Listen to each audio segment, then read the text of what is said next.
안녕하세요. 대연불보정사 수연승입니다. 법화경 강의 136회 페이지 417쪽 되겠습니다. 지난 시간에 이어서 관세음 보살 본문법 같이 공부하겠습니다. 여기 이 대문으로 관세음보살 본문법의 첫 머리에서 무진의보살이 부처님께 관세음보살은 어찌하여 관세음보살이라고 부릅니까? 하고 던진 질문에 부처님의 말씀이 끝나는 것이다.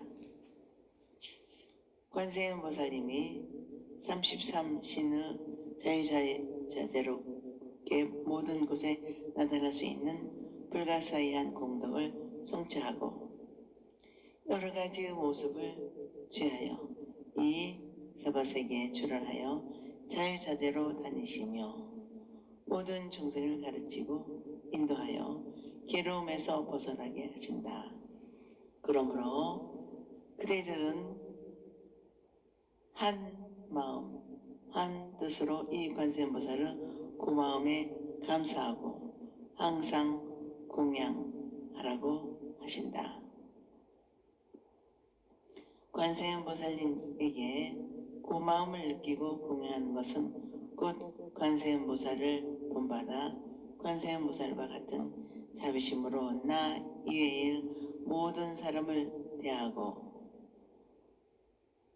부처님의 가르침을 깨닫게 하고 진정한 인생의 의의와 보람을 찾게 해주는 것이다. 다시 말하면 어떤 사람, 누구를 만나거나 어떠한 사물이나 일을 당했어도 항상 관세음보살을 대하듯 하면 관세음의 품 안에서 사는 삶은 안락하고 평화로운 행복을 누리게 될 것이며 관세음보살은 항상 중생과 함께하고 있으므로 우리가 언제나 지극한 마음으로 생각하고 공양하면 반드시 관세음보살님의 가호를 받는 삶이 이루어진다는 것이다. 이 관세음보살은 불타고 있는 칩과 같은 이 사바세계에서 불의의 재난을 당하여 겁나고 두렵고 위험한 급한 일로 괴로워하고 있는 중생에게 능히 두려운 마음이 없게 해주신다. 그러므로 사바세계에 살고 있는 중생들은 이 관세음보살을 가르쳐 두려움이 없게 해주시는 분, 두려움이 없는 것을 베푸는 분이라고 부른다고 부처님께서 무진의보살에게 말씀하신다. 이 사바세계의 중생들은 자기의 본의의 욕망을 종족시키는 것이 행복이라 믿고 있다. 그러므로 항상 무엇인가 바라고 원하는 마음으로 살아가면서 모자란다고 결집증, 불안, 불만족의 아픈 신음소리를 절개한다. 변화무상한 현실에서 불의의 재난을 당하거나 생명의 위험 같은 두려움에 몸서리칠 때가 많다. 자기의 욕망이 낮은 고뇌의 흐름에 휩쓸려 자기를 지키지 못하고 발을 구르며 몸서리친다. 자기가 자기를 지키지 못하고 자기가 자기를 구할 수 없는 위급한 경우에 관세음보살님의 이름을 부르고 관세음보살님의 불가사의한 위신력을 생각하면 내 영혼의 어머니이신 관세음보살은 곧 우리들을 두려움으로부터 구해주시는 것이다. 관세음보살을 부르고 생각하는 것은 자기의 마음을 바로잡고 세상에 대하여 바라는 마음을 버리는 용기를 일깨우고 관세음보살과 같은 자비로운 일을 생각하는 것이다. 또한 관세음보살에 대한 절대적인 신앙은 나의 삶, 전부를 관세음보살에게 바치고 맡기는 것이므로 다 바치고 맡겨버린 나는 없고 내가 없는데 두려움의 본내는 어디에 있겠는가? 죽고 사는 것까지 다 바쳐 생사에 대한 두려움이 없는 경지가 이루어질 것입니다. 이것이 곧 관세음보살께서 우리를 구원하시는 것이며 생사를 채워 깨달은 깨달음을 일 것이다. 우리 모두 내 영혼의 어머니이신 관세음보살님께 모든 것을 다 바치고 맡겨둔 그대로 살아가는 삶을 살아갑시다. 오문 번역. 무진의 보살이 부처님께 말씀드린다. 세존이시여, 제가 이제 관세음보살을 공양하려 하나니라 하고 곧 목에 걸었던 갑이 백천냥금 나가는 값진 여러가지 보배 구슬로 된 목걸이를 벗어 바치면서 말씀하였다.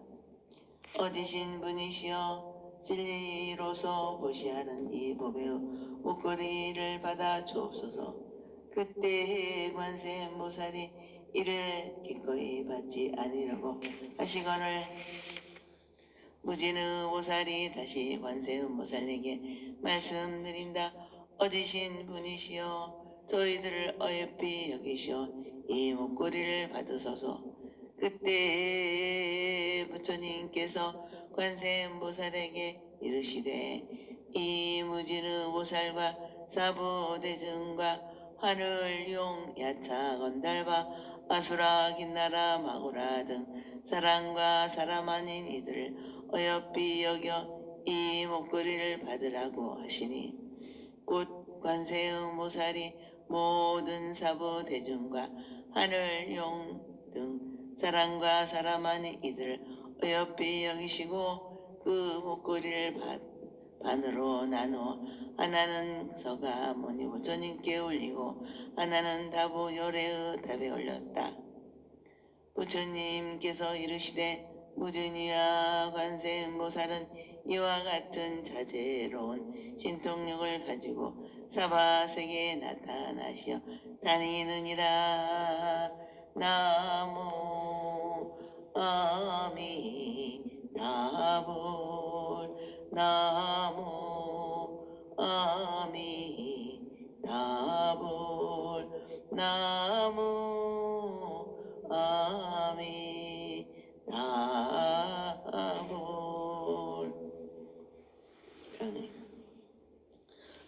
무진의 보살은 부처님으로부터 관세음보살님은 몸을 나타내지 않는 것이 없고 널리 중생의 능력과 정도에 따라 알맞는 가르침을 권하신다는 33은싱의 변화무상한 중생 구제의 가르침을 듣고 크게 감격하였다.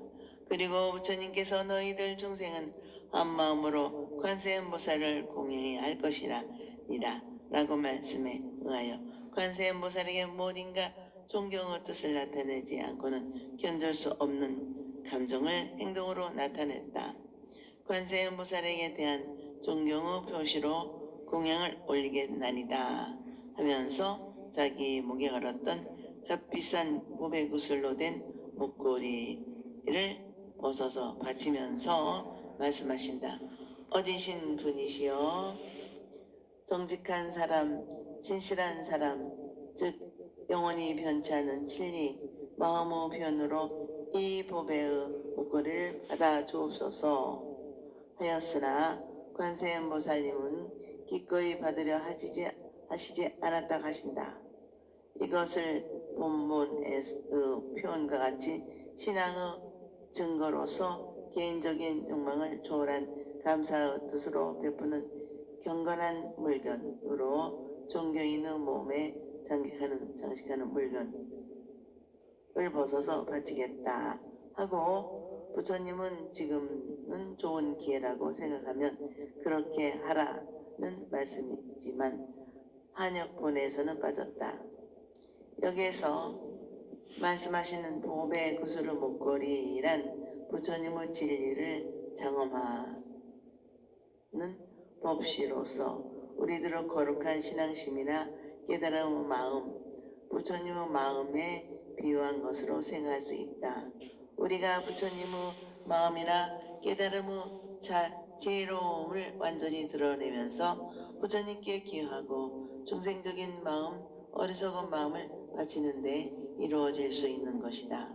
그러나 관세음보살님은 자기 자신이 충분히 있기 때문에 남으로부터 받을 필요도 없고 물질이 어떠한 누구 소유가 되어서도 안 된다는 뜻을 있다고 하겠다. 관세음보살이 물질은 누구 독점이 되거나 소유물이 아니라 필요한 사람이 그냥 써야 한다는 뜻과 함께 관세음보살님은 받은 입장에서 있는 분이 아니라 언제나 주는 입장에 있는 분이라는 뜻을 강조되고 있다. 관세음보살은 두려워하는 마음이 없게 하여 주시는 시부의사라는 본명을 가지고 계신다.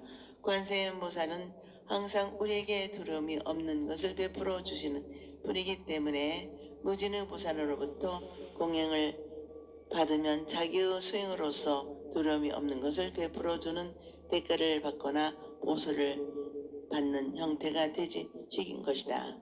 보시라는 것은 상대방에게 아무런 대가도 바라지 않고 준다는 생각을 또 없이 베푸는 것이다. 보시는 결국 자신을 위한 수행의 일환으로서 내가 누구에게 무엇을 준다는 생각이 있으면 보시는 완전한 것이 될 수 없다. 관세음보살이 중생의 두려운 마음을 제거해주는 대가나 보수로 받는 것처럼 보일 위험가 있을 것이다. 보살이 중생에게 베푸는 것은 아무것도 바라는 것이 없이 베풀고 베푸는 그 자체가 즐거운 일이기 때문에 보수나 대가란 바로 그 가운데 있는 것이다. 마치 아들, 딸을 기르는 것을 받아 기르는 그 자체가 즐거움이요 보람인 것이지 달리 무엇을 바라고 낳아 기르는 것이 아니다. 다만 바르게 기르고 훌륭하게 기르는 그기에 자기의 보람이 있는 것과 같이 관세음보살도 무진의 보살이 바치는 목걸이를 기꺼이 받지 않을 것이다. 받지 않으려고 사양하는 그 마음이 참으로 거룩합니다.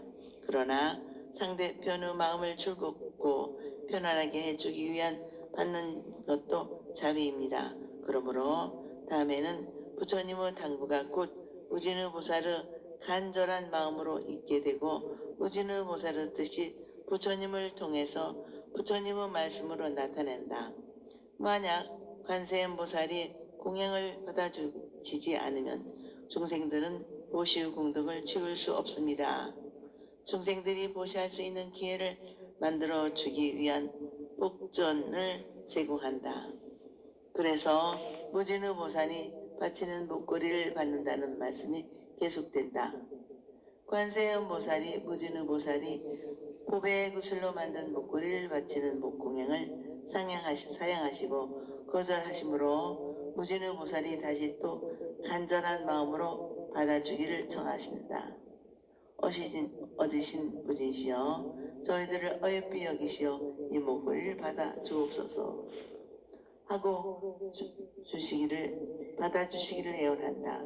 무진의 보살은 자기 혼자만이 아니라 이 보시 공양을 원하는 많은 중생들을 대표하고 있음을 암시하고 있다.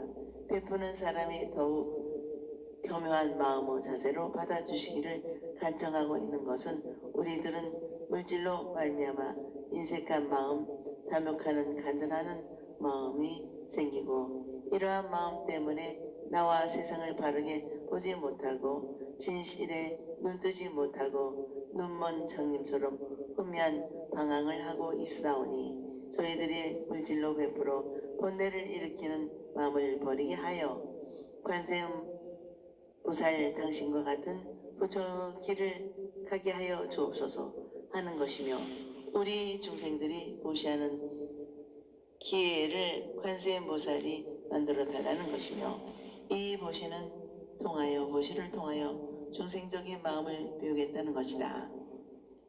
주는 사람과 받는 사람이 서로 양보하고 서로 존경하면서 물질을 주고받는 아름다운 이야기는 오늘의 현실에서는 참으로 꿈 같은 이야기입니다. 주는 사람과 물질과 받는 사람, 이 세 가지 사이에 벌어지고 있는 순수한 영혼의 대화는 나와 너, 우리 모두 완전한 성숙을 가져오게 된다.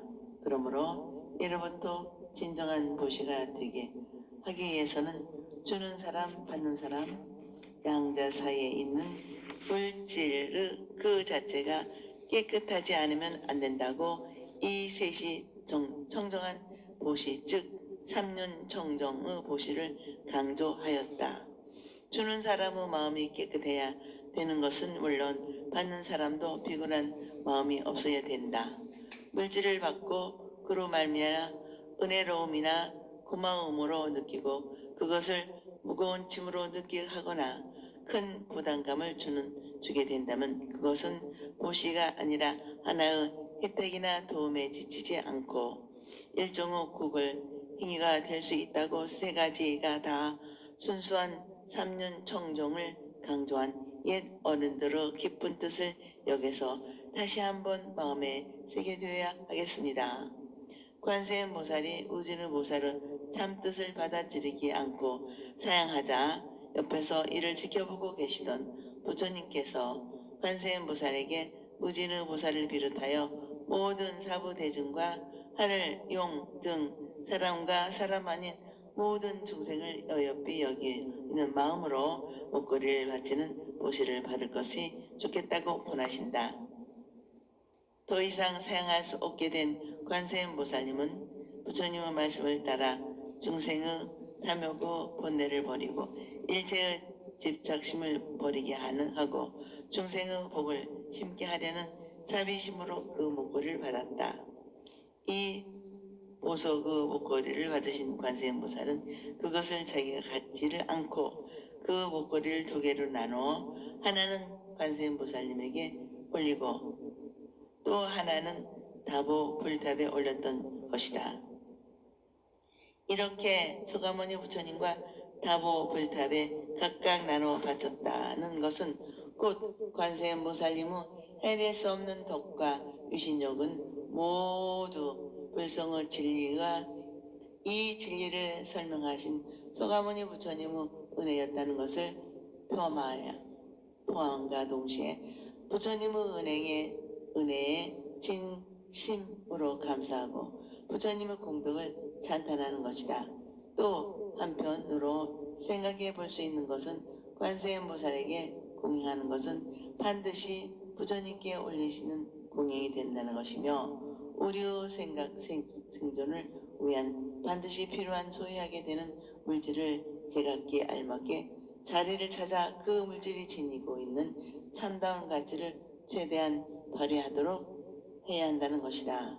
내 것이라고 주장하던 소유물이 너와 내가 함께 그것이 지닌 가치를 같이 즐기고 참되게 활용하기를 바라는 것이 보시라는 것을 일깨워주는 것이다.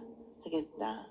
또 그 재물을 쓰는 데는 자기를 위해 쓰고 남을 위해 쓰는 것으로서 자기 자신의 책임과 의무를 완성하고 자신의 성숙과 완성을 위해 쓰고 사회와 인류 발전과 공덕을 위해 써야 한다는 것이다.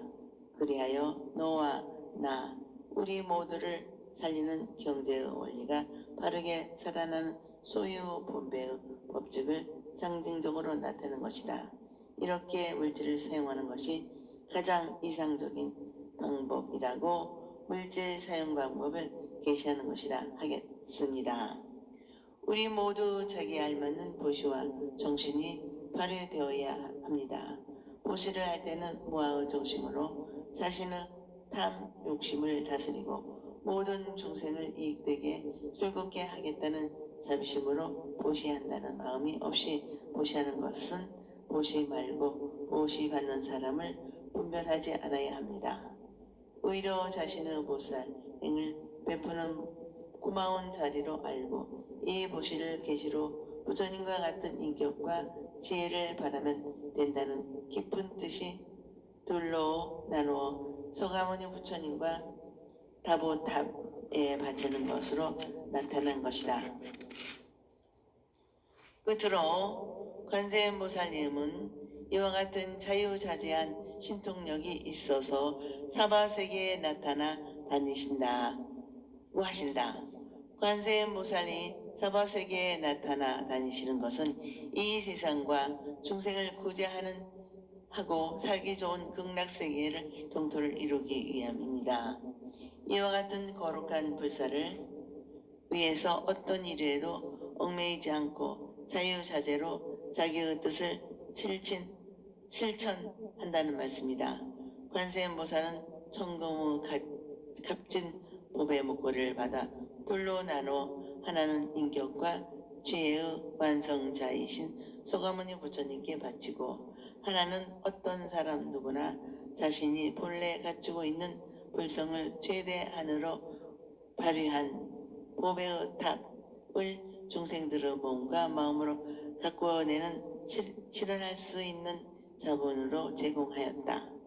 이 말씀을 달리 표현한다면 어떤 사람 누구에게나 본래 자기 소유 보탑을 나타내도록 해야 하며 또한 재물의 공평한 분배와 활동에 의하여 한 사람도 그것을 얻지 못한 사람이 없도록 하라는 교훈의 말씀이라고 하겠다. 그러니까 다부열애는 물질의 공평한 분배 법칙으로 인격화로 본다는 것이다. 이렇게 관세음보살님은 이 세계를 극락 정도로 이루하려는 원력과 모든 인류의 완전한 행복을 위하여 수단과 방법을 꾀하는 확고부동한 대자대비가 있다는 것이다. 또 한편으로 생각하면 교세음보살 보문부모 가르침을 듣고 있는 우리들의 마음, 인간의 마음이 가야 할 곳, 돌아가야 할 곳으로 그 마음을 돌려주는 것이다 하겠다. 돌려주는 마음은 남에게 베풀어야 할 바람이다. 이것을 무소득의 마음이라 한다. 부처님의 가르침을 현세이익의 추구라는 희망에서 무소득의 경제까지 이끌어주는 것인데 이것이 관세음보살님의 마음이며 바람인 것이다. 원문 번역. 그때 무진의 보살이 개성으로 여쭈되 1. 거룩한 상호를 갖추신 세존이시여 제가 이제 거듭 저 일을 못사옵니다. 저 불자는 무슨 인연으로 관세음이라라 이름 하나니까. 2. 거룩한 상호를 갖추신 세존께서 개성으로 무진의에게 대답하시되 너는 들으라. 관세음보살의 행위 모든 곳에 잘 응하느니라. 3. 큰 소원이 바다와 같이 깊어 헤아릴 수 없는 오랜 세월에 거쳐 천만호 부처님 받들어 모시고 맑고 큰 소원을 세웠느니라. 나무 아미타불 나무 아미타불 나무 아미타불.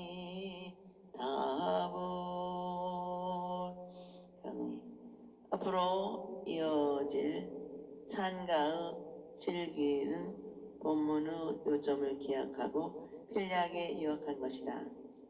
부처님 시대에는 입에서 입으로 말로 전하고 마음으로 가르치고 입에서 귀로 전달되어 기억하기 때문에 기억하기 편리하도록 짧고 간결한 시구가 필요하였다. 그래서 아주 오랜 법문은 오직 개송만으로 성립되어 있기도 하고 하다. 이 품의 개송은 예로부터 세종계, 보문계라는 데 앞부 과목 해설에서도 말씀드리와 같이 구바라줍이 번역한 이 묘연화경 보문품에서는 이 개송이 없다가 후세의 이 세종계에서는 첨가하여 현재와 같은 형태가 되었다. 그러나 이 보훈법문에서는 36기절만 있지만 법문에서는 33기절로 되어 있다. 여기에는 26기절을 물론 33기절 모두를 살펴보기로 합시다. 무진의 보살이 자기 목에 걸렸던 목걸이를 벗어 관세음보살에게 바치려 했으나 관세음보살님은 기꺼이 받지 않고 사양하다가 부처님의 공고로 받아 둘로 나누어 서가모니 부처님과 다보 불탑에 각각 받들어 올렸다는 말씀이 끝난다. 부처님의 가르침이 관세음보살의 구체적인 행동으로 나타나 거룩한 모습을 마음속에 깊이 새긴 무진의 보살은 새로운 각오로 출발하기 위하여 부처님께 계속으로 질문하신다. 거룩한 모습을 갖추신 세존께 제가 거듭 여쭈옵나이다. 불자는 무슨 인연으로 관세음보살이라 이름하셨나니까 에서 거룩한 모습이란 부처님이나 보살들에게 신체적인 모습에 나타난 거룩한 모습, 즉 아름다운 외관적인 모습인 30 이상 80종호를 말씀하는 것이며, 육체는 마음의 그림자이므로 거룩한 지혜를 갖추신 부처님의 자비가 아름다운 육체적인 모습에 빛나고 있다는 찬탄의 말씀이다. 이 거룩한 모습은 몸과 마음이 함께 맑고 아름다운 것인데 겉으로 나타난 밖의 모습보다 그 안에 감춰져 있는, 숨겨져 있는 존귀한 인간성이 본래 감추고 있는 그대로 언동이나 모습에 풍겨나오는 상태를 말하는 것이다. 관세음보살은 곧 역사적인 실존 인물이 아니라 부처님의 깨달음의 내용과 그 깨달음에서 생기는 인간의 바람을 표상한 것이 하나의 인격체로 표현한 거룩한 보살의 모습이다. 그러니까 서가모니 부처님의 가르침이 관세음보살님의 행동으로 되어 나타나는 것이다. 그것이 앞에서 설명된 33가지의 모습으로 모든 중생의 정도에 알맞게 나타나는 것이다. 무진의 보살은 관세음보살님의 일을 더욱 분명히 하는 것이 곧 부처님을 확실히 알고 부처님의 가르침을 자기의 일로 나타내는 관세음보살과 같이 되도록 하는 것이라 믿고 자기와 오늘의 우리들의 새로운 출발의 제기를 위한 질문을 하고 있는 것이다. 우리들 자신 속에 계신 관세음보살님을 살려내어 스스로 생활에 관세음보살과 같은 능력의 구현자가 되고자 하는 수행 정진을 다짐하는 말씀으로 보아도 될 것이다. 관세음보살님과 같은 행동이 현실적인 삶에 구체적으로 나타나게 생활하는 사람이 불자인 보살이라고 하는 말씀이 될 것이다. 관세음보살님은 왜 관세음보살이라고 하는 이유를 묻고 이 물음에 대한 대답에 관세음보살님 부모 내용이다. 무엇이든 처음과 시작이 중요하다. 우리의 오늘은 다시 없는 날이며 무엇과도 바꿀 수 없는 존귀한 자신의 눈등으로서 출발하여 관세음보살의 거룩한 모습을 자기가 반드시 알아야 자신의 모습이다. 진실한 나 자신의 모습과 같이 그러한 모습을 한 분이 관세음보살이다. 나 자신 속에 어디엔가 빛나고 있는 하나의 다른 나를 찾아내야 한다. 관세음보살은 말씀하신다. 그대 자신 속에 내가 있다고 말이다. 그러니까 우리는 지금 읽고 있는 이 관세음보살 보험에서 관세음보살을 만나야 하고 관세음보살님께 나는 지금 무엇을 어떻게 해야 할 것인가 대한 가르침을 받아야 한다. 우리가 돌아가야 할 곳은 관세음보살님이 계신 마음의 고향이다. 거기에서 자기의 눈을 뜨고 참 자기를 만나야 된다. 내가 나답게 하는 원통력인 관세음보살님의 신비로운 지혜의 힘이 있다. 관세음보살이 곧 나 자신이다. 하고 깨달음의 나 아닌 나의 행복을 위해 출발할 때 우리들의 마음에 관세음보살이 참으로 나타날 것이다. 부처님의 이상의 관세음보살로 있고 관세음보살은 나와 현실로 활동하는 인격이 되도록 노력하는 가운데 비로소 부처님의 가르침을 즉 우리의 순결로 살아가는 참으로 빛날 것이다. 이제 거룩한 모습을 하신 부처님께서 관세음보살님이 넓고 큰 활동에 대하여 말씀하신다. 너는 잘 들으라.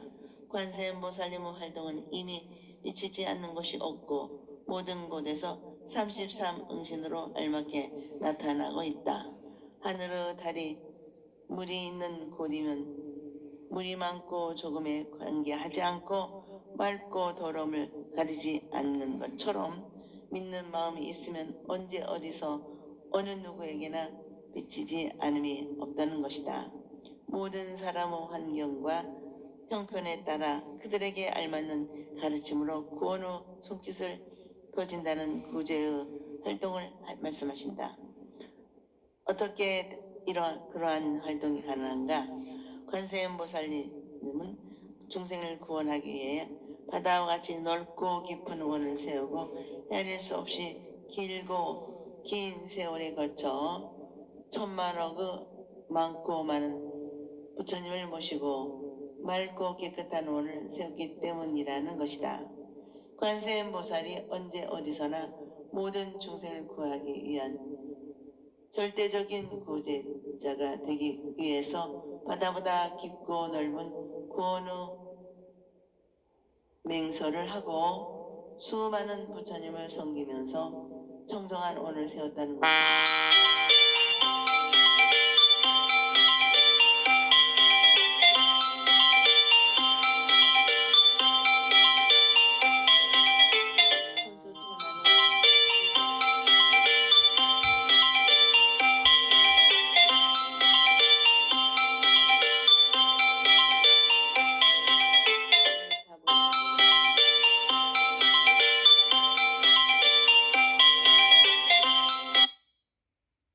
여기에 등장하는 관세음보살은 10가지의 큰 소원과 6가지 원이 있다. 그러나 이와 같은 부처님과 보살의 원은 결국 사홍서원이라는 4가지의 원에 요약된다. 따라서 사홍서원은 모두 부처님과 보살님의 공동된 원으로 총원이라 하고 근본 정신의 목적을 갖지만 그 이상은 실천하는 계획과 방법이 다르고 사람을 바라는 뜻이 같지 않기 때문에 각자가 다른 원이 있는 것을 발휘한 것이라 한다. 오늘은 여기까지 마치겠습니다. 다음 시간에 이어서 같이 관세음보살님 공품 공부하겠습니다. 대단히 감사합니다. 여러분 항상 건강하시고 행복하시기를 기도 바람 드립니다.